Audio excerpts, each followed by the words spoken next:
Hello there. Tonight, we're not just looking at the stars, we're going to travel through them. You're alone on the stellar lane, a small ship built for one. Its metal corridors hum like a quiet heartbeat, a sound that has become both your comfort and your cage. For months, this ship has been your safe place and your prison, a small bubble of warmth and recycled air in the endless black. You sink into the command chair, the worn harness pressing comfortably against you. Outside, the void waits silent, patient, and infinite. So, before you get too comfortable, take a moment to like this video and subscribe to the channel, but only if you genuinely enjoy what I do here. Your support means the world. Also, do me a favor and tell me where you're watching from and what time it is right now. I want to get a sense of who else is out there, maybe feeling a little bit of a chill themselves. Now, close your eyes, take a slow, deep breath. Our journey tonight is a solo one, a quiet mission to chart the unseen heart of a stellar nursery. The ship is yours, the stars are waiting. Ready, let's begin. You've arrived at the edge of the Serene Nebula, a magnificent ocean of light and energy, and your mission is simple, yet profound: to chart its depths, to map its currents of gas and dust, and to witness the birth of stars. The dim glow of the console lights paints soft shadows across your face, reflecting in your eyes as pinprick stars against an endless canvas. The gentle thrum of the life support system is a steady heartbeat, a constant reminder that you are safe, secure, and very, very far from home. A soft chime, a non-critical alert, breaks the heavy, resonant silence. The ship's automated voice, calm and even, murmurs. Approaching initial survey perimeter, you reach out, your fingers tapping a soft command onto a control panel. The ship responds with a faint vibration under your feet, the low, steady hum of the engine's shifting pitch, ever so slightly as it adjusts course. You are the sole cartographer of this celestial wonder, a painter with sensors and light, tasked with rendering the unseen scaffold of a cosmic masterpiece. It's a lonely job, but out here, profound loneliness and profound peace are often one and the same. You take another slow breath, the metallic temps of recycled air, a familiar scent. You are ready. The nebula awaits, a beautiful and unformed future, waiting for you to fly through it. The first veils of the nebula drift toward you like ghostly curtains. Wisps of hydrogen, glowing a soft, ethereal crimson, swirl around the ship's hull. The starlight from distant suns is softened by the dust, creating a diffused, dreamlike glow. It's like sailing into a sunset that has no end. The stellar lane's external sensors begin their work, painting a three-dimensional map on your main display. Lines of light connect invisible points, revealing the density and temperature of the gas clouds. It's the universe's original blueprint, and you are its first reader. The ship's interior feels both vast and small now. The emptiness of the cargo bay behind you seems to echo the vastness outside. Yet the cockpit wraps around you like a protective shell. You guide the ship deeper, following a filament of dark dust that twists through the glowing gas like a river through a painted desert. The silence outside is absolute, yet you can almost hear the slow, majestic dance of cosmic forces. The crackle of cosmic radiation on the comms is a faint, static whisper, the only other voice in this corner of the universe. Okay, that's definitely not a star, you murmur to yourself, marking a strange energy signature on the map. It's a cool spot, a pocket of intense density where something new is beginning. A protostar, perhaps, still gathering its strength before it ignites. These moments in the void linger longer than the years that follow. The quiet discovery, the silent conversation with the cosmos. You drift for hours, letting the ship's automated systems handle the minute course corrections. Your own thoughts grow quiet, like starlight fading into darkness. The sheer scale of the nebula is humbling. It stretches for light years in every direction, a testament to the patient, creative power of the universe. Every so often, a new color emerges from the dust-softened starlight, or brilliant sapphire blue from the scattered light of young, hot stars, or a deep, moody ochre from clouds rich in complex molecules. You make a note. The ship's log is filled with these small, poetic observations, details that a purely automated probe would miss. That's why a human is still needed for this work. To see the beauty, not just the data. A faint, almost musical resonance vibrates through the hull. It's a sound that shouldn't be there, a deep, resonant hum that seems to come from the very fabric of space. You check the sensors. Why is it always the tertiary sensor that glitches out? You think running a quick diagnostic, but it's not a glitch. The sound is real. A low-frequency wave emanating from the dense core you're approaching. The ship's computer cross-references it against every known celestial phenomenon. The result comes back in a single, elegant word: unknown. A shiver of excitement, not fear, runs through you. This is why you came out here, for the unknown, for the moments that the manuals didn't cover. The ship's hull groans under a faint gravitational stress, a normal reaction to the dense pockets of gas, but it feels different this time. It feels like a response to that strange, musical hum. You ease the ship forward, your hands steady on the controls. The silence of a spacewalk is a deep, overwhelming thing, but this silence feels deeper still, pregnant with possibility. The console lights blink, their soft glow, the only movement in the cockpit. You are a silent messenger, approaching the dawn of time for a star yet to be born. The atoms in your body were forged in the fires of ancient stars, just like the ones forming here. In a way, you are coming home. You decide to deploy a microprobe to get a closer look at the source of the resonance. The muffled thud of the docking clamp releasing the probe is a familiar, reassuring sound. You watch on the monitor as the small silver drone navigates the dense clouds, its sensors sending back a stream of data. The nebula is thicker here, the dust's softened starlight barely penetrating the gloom. It feels like descending into the deep ocean, leaving the sunlit world behind for a place of mystery and shadow. You might need a moment to just float here and take this in. The beauty of discovery isn't in the finding, but in the seeking. The probe's camera feed flickers to life, showing a region of swirling, incandescent gas.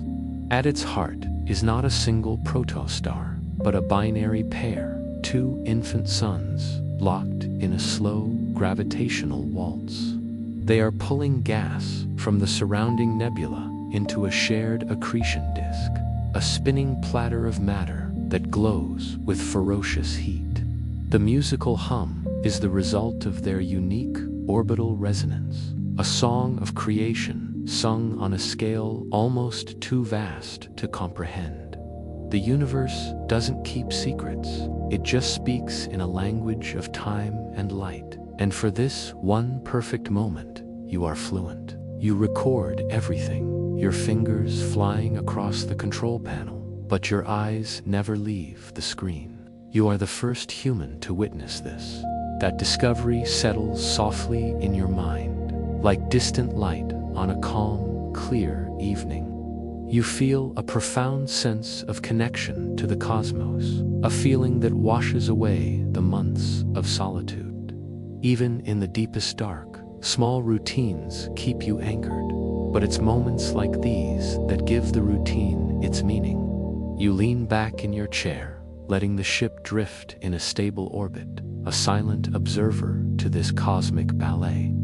The gentle hiss of recycled air through the vents is a soothing sound, a reminder of the delicate, life-sustaining bubble you inhabit. Out here, you dream of things bigger than worlds, of understanding the hidden framework that holds it all together. Hours pass like minutes. You update your charts, label the binary protostars, and write a detailed report, but your words feel inadequate. How do you describe the color of a newborn star? How do you capture the sound of its gravitational song? You add a personal log entry, your voice a quiet murmur in the cockpit. The future is a nebula, you say, beautiful and unformed, waiting for you to fly through it. Today, I saw a piece of that future being born. The ship's interior, once a cage, now feels like the safest, most wondrous place in the universe. It is a sanctuary from which you can witness miracles. As your designated sleep cycle approaches, the ship's lights dim automatically, leaving only the essential status indicators glowing softly. The view from the viewport is a lullaby of soft reds and deep blues. The gentle thrum of the life support system seems to grow even quieter, more soothing. You unclip your harness and float towards your sleeping quarters, a small, cozy alcove tucked away from the main cockpit. The metallic corridors, usually humming with latent power, now seem to be whispering you to rest. You've done good work today. You've added a new verse to the human story of exploration. You settle into your sleep restraint, a comfortable cocoon that holds you gently in zero gravity. Through the small porthole in your quarters, you can still see the nebula's glow. It's a soft, comforting light, a nightlight provided by the universe itself. You close your eyes, but the image of the twin stars is burned into your memory. The vast emptiness outside no longer feels empty. It feels full of potential, of music, of life waiting to happen. Vast emptiness forces you to find the universe within yourself, and tonight you feel as boundless as the cosmos. Your breathing slows, syncing with the faint, rhythmic hiss of the air vents. The ship is a cradle, rocking you gently in the arms of the Serafina Nebula. The day's discoveries, the strange resonance, the sight of the binary stars, it all begins to blend into a peaceful, swirling dream. The cool, smooth plasteel of the porthole is just inches from your face, a thin barrier between your small, warm world and the magnificent, cold void. But you don't feel cold. You feel a deep, abiding warmth, a sense of belonging. The universe is not a place you are just visiting. It is the place you are from. The low, steady hum of the engines is a constant, reassuring presence. It's the sound of safety, of progress, of your steady journey through the dark. You can feel the faint vibration in your bones, a reminder of the powerful yet gentle machine that keeps you alive. It's a sound that has lulled you to sleep for months, and tonight is no different. You let it carry you away, down into the deep, restorative currents of sleep. The ship will watch over you. The stars will stand guard. Your work is done for the day. Now it is time to rest. Let the starlight be your only guide for now into the landscape of your dreams. If these quiet journeys help you unwind, consider liking the video. It helps others find their way to this peaceful corner of the cosmos. For now, though, just let go. Let the velvet blackness of the void cradle you. There are no alerts to answer, no data to analyze, just the heavy, resonant silence of deep space and the gentle, rhythmic pulse of your own quiet breath.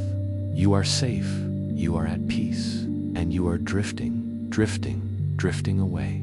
The stellar lane continues, its silent vigil, a tiny spark of life in a cloud of creation. The binary protostars continue their slow, majestic dance, unaware of their lone observer. They are a promise, a glimpse of the billions of years of light and life that will one day spring forth from their fiery hearts. Quasars may be the cosmic lighthouses, but this is something more intimate, more personal. It's a nursery, and you are its gentle guardian, watching over the sleepers within.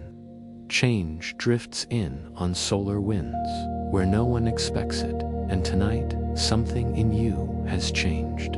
You feel a little less alone in the grand, silent expanse. Your dreams are filled with color and light, swirls of crimson and sapphire, dust-softened starlight, and the brilliant, blinding flash of a star being born. You are not just an observer in your dreams. You are a part of it all, a particle of dust, a photon of light, a single note in the great cosmic symphony. The worn fabric of your harness is gone, replaced by the feeling of being held by gravity itself, a gentle, loving embrace. The sterile scent of the medbay is a distant memory, replaced by the faint, clean smell of ozone after a system purged the smell of a new beginning. The ship's interior feels both like a sanctuary and a cage. This thought, once a source of anxiety, now feels like a simple truth, a paradox you can hold without needing to solve. You are contained, yes, but you are also free.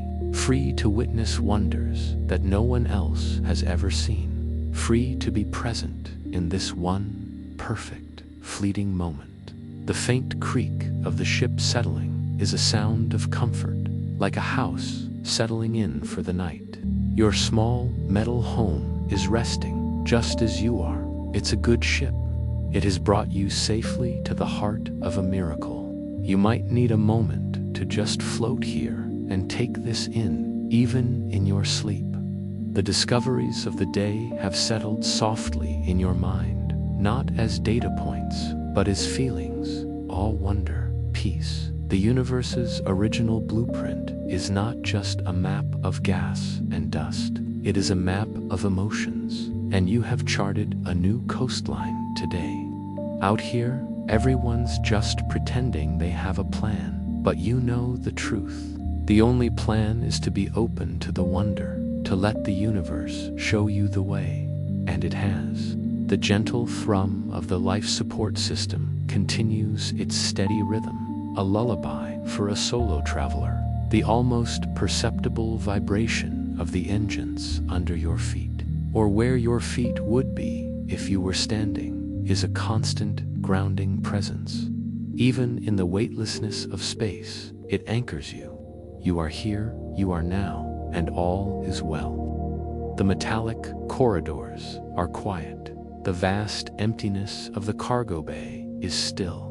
The only sound is the soft hiss of recycled air and the even softer sound of your own breathing.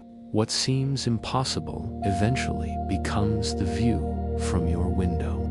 You remember when this mission was just a simulation. A series of numbers and projections on a screen. Now, it is your reality. You are living inside the dream. And as you drift deeper into sleep, the line between the dream and the reality begins to blur until there is no difference at all.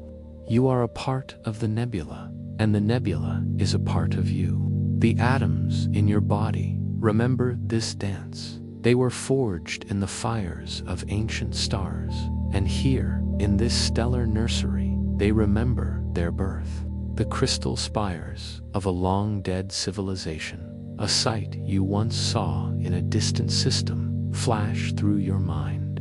Then, ice fields glinting under a distant sun. A biome dome teeming with alien flora. Your memory is a logbook of wonders, a collection of moments that defied explanation. But this, the Serafina Nebula, feels different. It feels more fundamental, more real. It is not an echo of the past, but a promise of the future. A future you are now a part of. A future you are helping to map. The soft chime of a non-critical alert might sound in the cockpit, but you won't hear it. The ship knows when to let you rest. It will handle the small things. It will keep you safe. Your only job right now is to sleep, to recharge, to allow your mind and body to absorb the profound experiences of the day. The pinprick stars against an endless canvas are no longer just outside your window. They are inside you, glowing softly in the quiet darkness of your mind. Don't ask me how the ship knows that. It just does. Let the heavy, resonant silence of the cosmos be your blanket. Let the dust's softened starlight be your dream catcher. You have traveled so far, across such vast and empty distances, to find this place of incredible fullness, a place where new worlds are being woven from gas and light, a magnificent ocean of light and energy, and you are floating safely in its calmest harbor. The journey was long, but it was worth it. Every lonely hour, every moment of doubt has led you to this peace, to this wonder. The silence of a spacewalk is deep, but the silence of a sleeping ship is deeper. It's a silence filled with trust, with the quiet confidence of a system working perfectly. The hiss of recycled air is the only sound, a gentle, rhythmic sigh.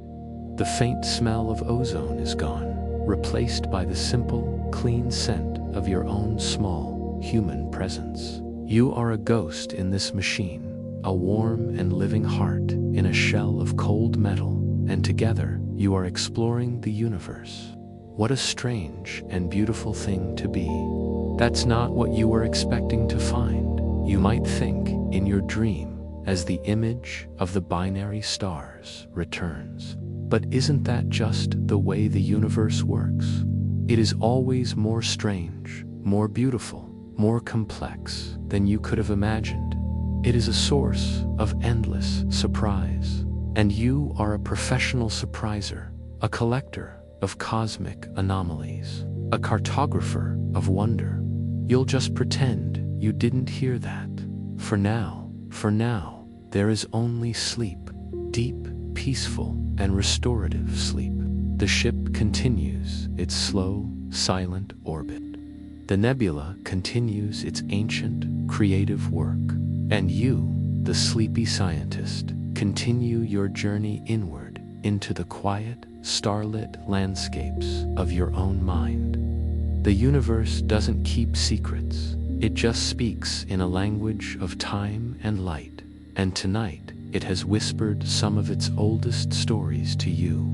You can rest now, knowing you have listened well. The stories are safe with you. They are a part of you now, woven into the fabric of your being, just as you are woven into the fabric of the cosmos. The boundary between dream and reality is porous out here, a thin veil of consciousness separating the swirling cosmos of your mind from the one just outside the porthole. You are drifting in both, a traveler of inner and outer space.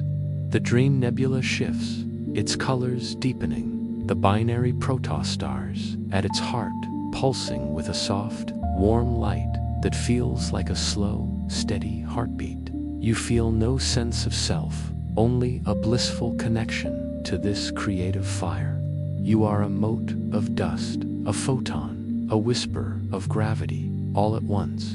The universe is dreaming, and you are its dream. There is no ship, no mission, no past or future. There is only the gentle, eternal now of creation, a peace so profound it has no name. A sound, impossibly soft, begins to weave itself into the fabric of the dream.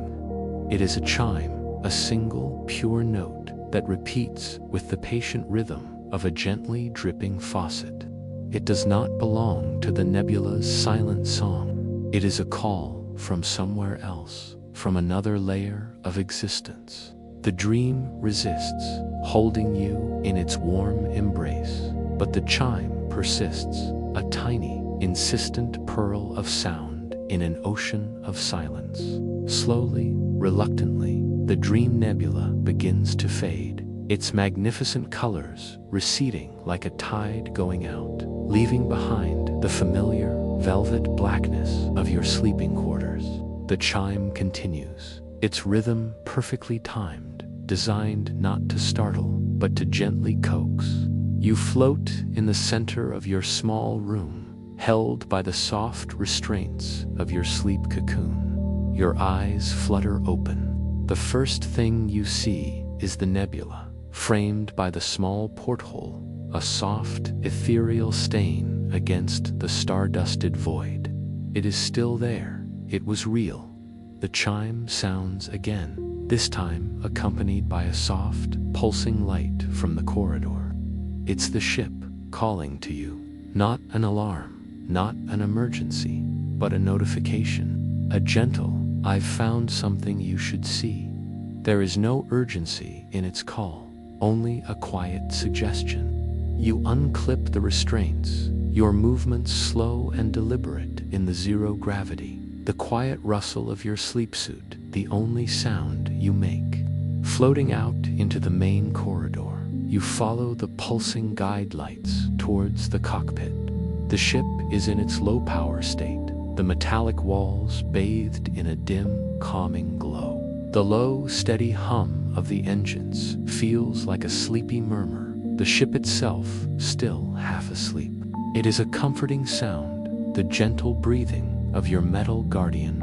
You drift into the command chair, the worn fabric greeting you like an old friend. You make a mental note to thank the engineers who designed this chair.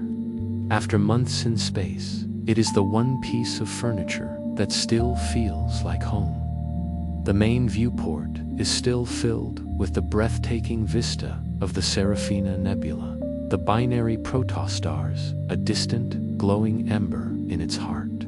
On the main console, a single notification is blinking. You tap the screen, and a new dataset appears, overlaid on the nebula map.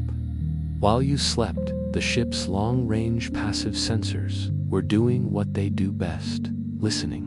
They were listening to the faint whispers and echoes of the cosmos, sifting through the background radiation for anything out of the ordinary. And they found something, a highly collimated energy emission, far off in the nebula's northern arm, a region you haven't surveyed yet. It's a faint signal, but a persistent one, a needle of organized energy in a haystack of chaotic gas. You feel a familiar thrill, the quiet joy of a new mystery. Sleep is forgotten. The universe has your full attention. You command the ship to reorient its main telescope, the powerful lens that can see across light years. The ship responds with a silent, graceful pivot, the starfield outside your window sliding past in a slow, majestic arc. On the screen, the target coordinates are locked. You increase the magnification, pushing through layers of glowing hydrogen and dark, obscuring dust. The image resolves, grainy at first, then sharpening into focus. Okay, that's definitely not a star. You whisper into the quiet cockpit. It's a line, a brilliant, impossibly thin line of light, searing through the nebula like a glowing lance. It is beautiful, and it is violent. You are looking at a Herbig-Haro object, the telltale sign of a star in the final stages of its birth. As a newborn star ignites, it sheds the last of its natal cocoon. blasting out powerful jets of ionized gas from its poles at incredible speeds. These jets, traveling at hundreds of kilometers per second, slam into the surrounding nebula, creating brilliant shockwaves that glow with intense light. You are witnessing the first breaths of a new sun, and they are breaths of fire. You cross-reference the data. There are two of them, perfectly aligned, shooting in opposite directions from a central point, still shrouded in thick dust. There is no question of what to do next. You plot a course, not a fast one, a slow, gentle drift that will take you closer over the next several hours. You want to approach this phenomenon with the reverence it deserves. This is not something to be rushed. You engage the engines, and the familiar faint vibration returns, a subtle increase in the ship's deep hum. The stellar lane begins its silent, multi-hour journey across the nebula, a tiny pilgrim drawn towards a sacred, fiery event. You have hours to wait, but you don't feel impatient. Out here, time moves differently. It is not something to be conquered, but something to be inhabited. You decide to make yourself a warm drink. It is a small, grounding ritual, a way to connect your terrestrial habits to your celestial reality. You float to the small galley, the hiss of the dispenser filling a pouch with a hot, nutrient-rich broth. The faint, savory scent is a small comfort, a tiny piece of earth in this alien landscape. You return to the cockpit, securing yourself and your drink in the command chair. You watch as the glowing jets on the screen grow imperceptibly larger, the ship's steady progress a testament to patience. The universe is a patient artist, and time is its brush. Today, it is painting with fire. As the ship gets closer, the detail becomes breathtaking. The jets are not smooth lines of light, but complex, turbulent structures. You can see knots and clumps within them, areas where the gas is denser, glowing more brightly. Where the jets collide with the nebula's gas clouds, they create magnificent, bow-shaped shockwaves, like the wake of an invisible boat speeding through a sea of light. The colors are extraordinary deep, vibrant reds from excited hydrogen atoms, and ethereal greens and blues from ionized oxygen and sulfur. It is a silent, cosmic fireworks display, a celebration of birth on a scale that defies the imagination. You deploy another probe, this one designed for spectrographic analysis, to measure the composition and velocity of the jets. The muffled thud of its release is a punctuation mark in the deep silence. You watch its progress on the secondary monitor, its data stream painting a complex picture of the physics at play. But your main focus remains on the visual, the pure, unadulterated beauty of the scene unfolding in the viewport. The light from these jets began its journey thousands of years ago, a silent messenger from the dawn of that star's time, and it has traveled all this way to arrive here, now, at your window. It feels like a gift. The profound loneliness and peace of deep space settles over you once more, but it is a comfortable, familiar feeling. It is the peace of being utterly present, of having your entire world, your entire focus, narrowed down to this one perfect moment. There is nothing else, no emails to answer, no meetings to attend, no distractions, just you, your ship, and a universe revealing one of its most intimate secrets. These are the moments that redefine the word alive. Vast emptiness, you realize, isn't about what's missing. It's about what has room to be. And what is here, in this moment, is everything. You spend what feels like an eternity just watching. The jets pulse and flicker, their light playing across the ship's hull, casting long, dancing shadows in the cockpit. The dim glow of the console lights seems to dim even further, as if in deference to the celestial display outside. The gentle thrum of the life support system is the only sound, a steady, rhythmic counterpoint to the silent, chaotic beauty of the jets. You find your own breathing has slowed to match it, a slow, meditative rhythm. In and out, you are breathing with the ship. You are breathing with the universe. Eventually, the initial, intense phase of observation gives way to a quieter, more reflective state. You have collected terabytes of data. The ship's logs are filled with sensor readings, images, and your own voice notes. But the most important data is the kind you can't record. The feeling of awe, the sense of your own smallness, and yet your own profound significance as a witness. Humanity's search for meaning among the stars is not about finding answers. It is about finding better questions, and this sight has filled your mind with 1,000 new ones. How does such delicate beauty emerge from such violence? How many times has this happened before, unseen by any eye?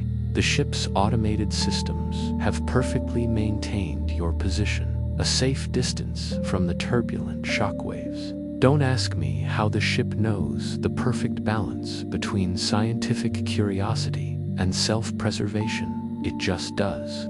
You feel a deep sense of gratitude for this remarkable machine, this extension of your will and your senses. It is more than a tool. It is your partner in this grand, silent dance. You pat the console gently, a small, affectionate gesture. The ship, of course, does not respond, but you feel a sense of connection all the same.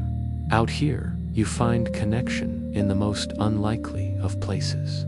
You recall the binary protostars you discovered earlier. They were a song, a gentle, resonant hum of creation. These jets are a shout, a triumphant, fiery announcement. This stellar nursery is a place of both lullabies and fanfares. The delicate fragility of life, you realize, is mirrored in the birth of stars. It requires both quiet gestation and a violent, explosive entry into the world. The universe is a place of stunning contrasts, a constant interplay of silence and fury, darkness and light. And you are privileged to be floating right in the middle of it all. As another designated rest period approaches, you feel a gentle, pleasant weariness settle over you. It is the exhaustion that comes from a day of profound engagement, of deep focus, and even deeper wonder. You don't feel the need to return to your sleeping quarters just yet. The command chair is comfortable enough, and the view is too magnificent to leave. You recline the chair as far as it will go, until you are almost lying flat. The main viewport, a celestial ceiling above you. The ship's lights dim once more, plunging the cockpit into a soft, restful twilight. You let your eyes drift unfocused across the scene, not analyzing, not recording, just being. The glowing lances of the Urbig-Haro object are a cosmic campfire, a source of light and wonder in the vast, dark wilderness.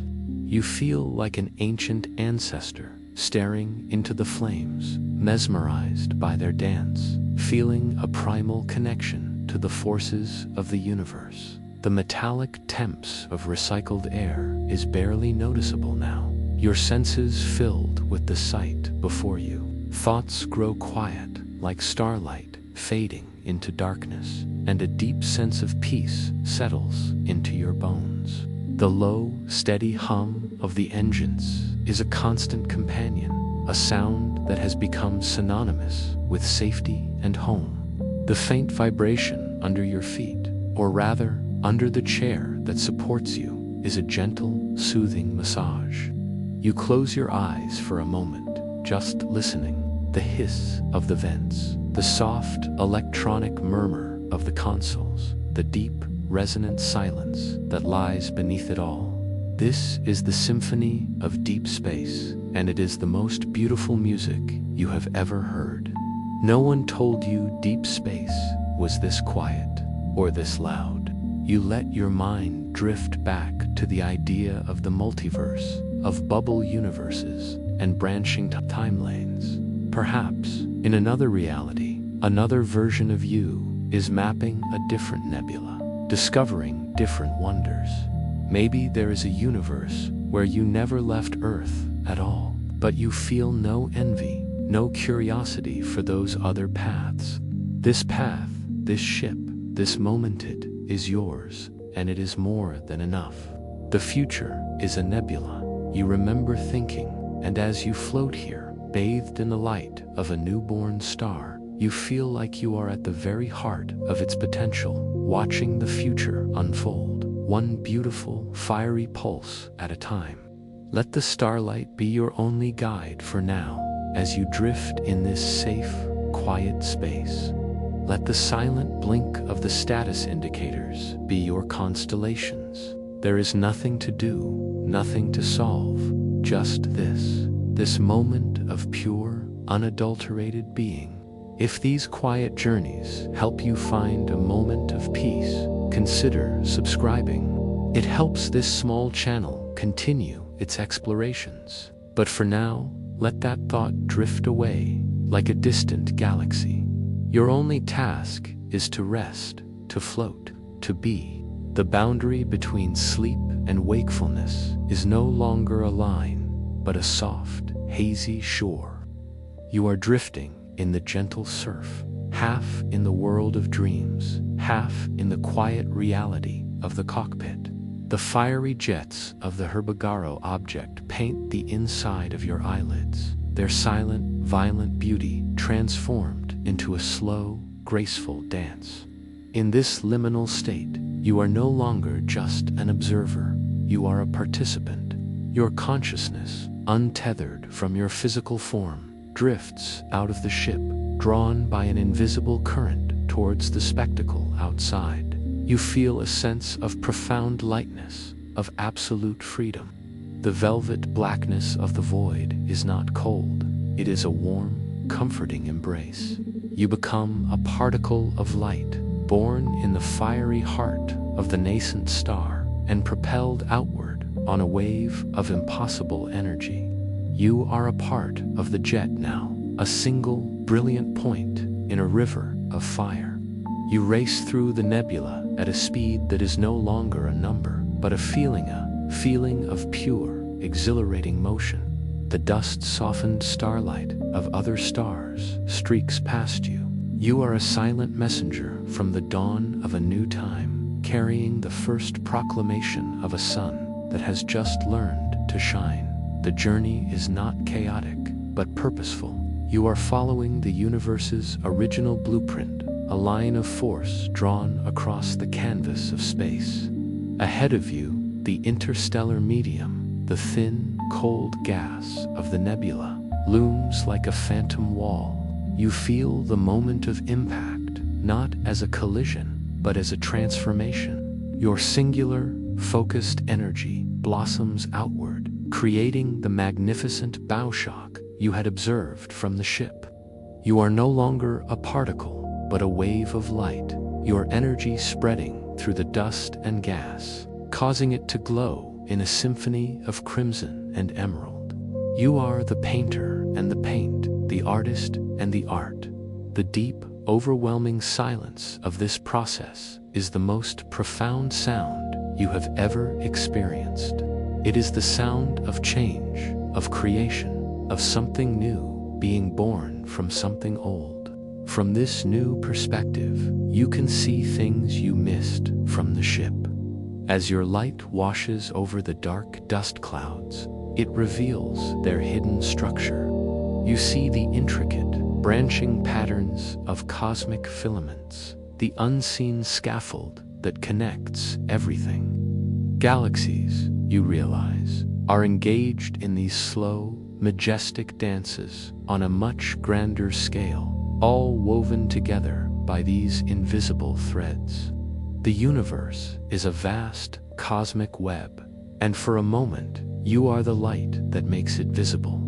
You see pockets of darkness that are not empty, but are simply waiting for their own spark, their own Herbigaro jet to illuminate them and awaken their potential. The universe doesn't keep secrets, it just waits for the right light. Your dream journey continues, your light spreading, softening, becoming one with the gentle glow of the nebula. The violent energy of your birth has been transmuted into a soft, peaceful radiance. You are no longer a shout, but a whisper, a gentle warmth that will nurture the next generation of stars. The atoms in your body, you remember from a distant, waking thought, were forged in the fires of ancient stars. They, too, were once part of such a jet, scattered into the void, to one day coalesce into planets and oceans and curious beings who would look up at the sky and wonder where they came from. The cycle is endless. The cycle is beautiful. A soft, almost imperceptible creak from the ship's hull gently pulls you back. It is the sound of the stellar lane making a minute course correction, a tiny shift in its orientation to keep its sensors perfectly aimed. The sound is a thread, a tether, pulling your consciousness back from its cosmic wandering. The dream of being light begins to fade, but the feeling of warmth, of connection, of being part of something vast and beautiful remains. It settles softly in your mind, a new discovery, a new piece of the map you are charting. You are not just mapping the nebula, you are mapping your own place within it. You are back in the command chair, floating in a state of deep, dream-infused rest. Your eyes are closed, but you can still see the glow of the jets through your eyelids. Your breathing is slow and even perfectly in sync with the gentle hiss of recycled air. The ship is your anchor, your steady, reliable companion. It has watched over you on your dream flight, just as it watches over you now. The faint vibration of the engines is a constant, soothing presence, a gentle hum that resonates deep within your bones. It is the sound of your journey continuing, even as you rest. You are moving, always moving, drifting deeper into the nebula and deeper into sleep. The conversational asides of your own mind have fallen silent. No more questions, no more self-deprecating remarks. Why is it always the tertiary sensor that glitches out? Seems like a thought from another lifetime. Your mind is calm, a still lake reflecting the starlight outside. Even the most reflective and philosophical lines have dissolved into simple feeling. You don't need to think. Vast emptiness forces you to find the universe within yourself. You are simply living it. The universe within and the universe without have become one and the same. There is no separation. There is only a boundless, peaceful whole. The ship's internal chronometer marks the passage of another hour. You are drifting closer to the Herbigaro object. The light on the outside of the hull is growing brighter, but inside the cockpit, the darkness remains soft and protective.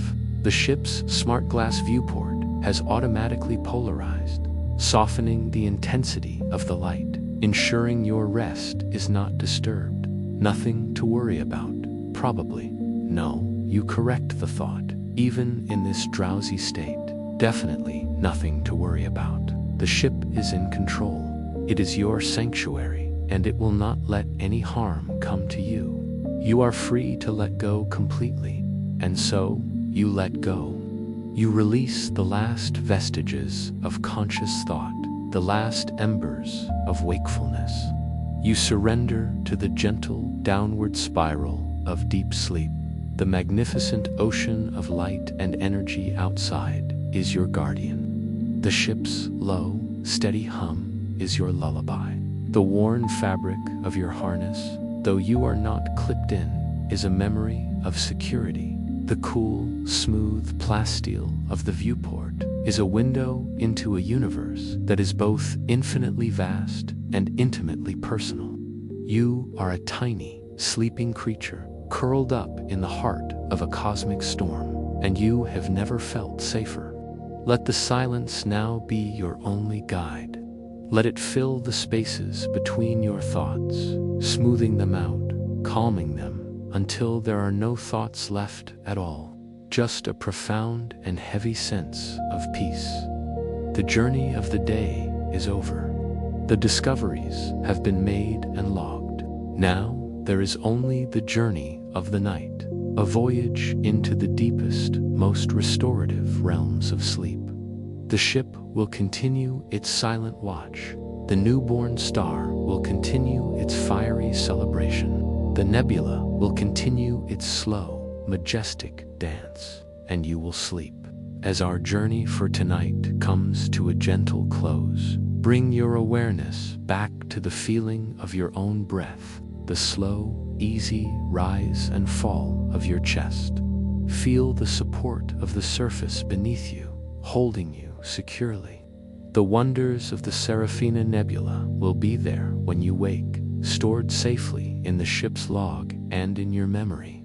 For now, there is only this moment, this quiet, this peace. Let the gentle thrum of the stellar lane's engines fade into the background, replaced by the soft, familiar sounds of your own room. You have done well. You have navigated the stars and found a place of wonder. Now, find a place of deep, untroubled rest. Sleep well, stargazer. Sleep well.